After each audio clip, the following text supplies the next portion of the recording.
Assalamualaikum warahmatullahi wabarakatuh. Selamat berjumpa kembali dengan belajar IPA Mandiri. Pada kesempatan kali ini kita akan belajar tentang penyakit pada sistem reproduksi manusia dan upaya pencegahannya. Silakan ikuti dengan bersama pembelajaran kali ini. Tujuan pembelajaran akan kita capai pada pembelajaran kali ini adalah yang pertama, menjelaskan kelainan dan penyakit yang berhubungan dengan sistem reproduksi pada manusia. Yang kedua, mengidentifikasikan usaha untuk menjaga kesehatan sistem reproduksi. Oke, mari kita pelajari tentang penyakit pada sistem reproduksi manusia.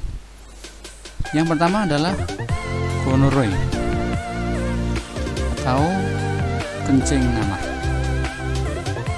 Penyebab penyakit ini adalah bakteri Neisseria gonorrhoeae. Gejalanya adalah yang pertama, rasa sakit seperti terbakar dan keluar nanah saat kencing. Yang kedua, keputihan berwarna kuning hijau pada wanita. Yang ketiga, dapat menyebabkan kebutaan pada bayi yang baru lahir. Ini gambar bakteri Neisseria gonorrhoeae secara mikroskopik. Dan kemudian ini adalah kerusakan mata pada penderita GO atau gonorrhea. Oke. Yang kedua adalah sifilis atau raja singa. Penyebab penyakit ini adalah bakteri Treponema pallidum. Bagaimana gejalanya? Nah, gejala dari sifilis adalah yang pertama, adanya luka atau borok pada tempatnya masuk bakteri dalam tubuh, biasanya pada daerah sekitar kelamin. Dan yang kedua, pembesaran getah bening. Yang ketiga, dapat menyebar, menyerang dan merusak organ tubuh lainnya. Nah, ini gambar dari bakteri Treponema pallidum. Kemudian ini gejala penyakit pada wajah penderita sifilis, seperti bintik-bintik merah di wajah. Ini tentang sifilis atau raja singa. Penyakit yang ketiga adalah herpes simplex genitalis. Penyakit ini disebabkan oleh virus herpes simplex tipe 2. Gejala yang timbul adalah gatal-gatal, pedih, dan kemerah-merahan pada kulit di daerah kulit kelamin. Kemudian timbul lepuh kecil, selanjutnya menjadi pecah dan menimbulkan luka. Inilah penampakan dari virus herpes simplex. Dan kemudian inilah gambar dari gejala penyakit herpes pada kulit, terutama pada alat kelamin. Selanjutnya, penyakit yang keempat adalah AIDS. AIDS itu singkatan dari Acquired Immunodeficiency Syndrome. Penyebab penyakit ini adalah HIV, yaitu Human Immunodeficiency Virus. Gejalanya adalah dalam kurun waktu 5-7 tahun, penderita nampaknya seperti orang sehat, belum memperlihatkan gejala. Dan yang kedua, sistem kekebalan tubuh akan semakin menurun. Yang ketiga, AIDS baru dapat didiagnosis setelah kekebalan tubuh sangat berkurang dan kemudian timbul penyakit penyerta tertentu seperti TBC, pneumonia, herpes, saraf terganggu, dan lain-lain. Penyakit AIDS ini dapat menular melalui antara lain transfusi darah dan pergaulan bebas, yaitu hubungan seksual dengan penderita. Ketiga, penggunaan jarum suntik secara bergantian. Yang keempat, penularan ibu hamil kepada janinnya. Ini tentang penyakit AIDS yang sampai hari ini belum ada obatnya. Nah, inilah penampakan dari virus HIV yang sangat ganas ya. Dan inilah dampak penderita HIV AIDS yang semakin lama semakin lemah karena penurunan daya tahan tubuhnya. Oke. Berikutnya yang kelima adalah keputihan.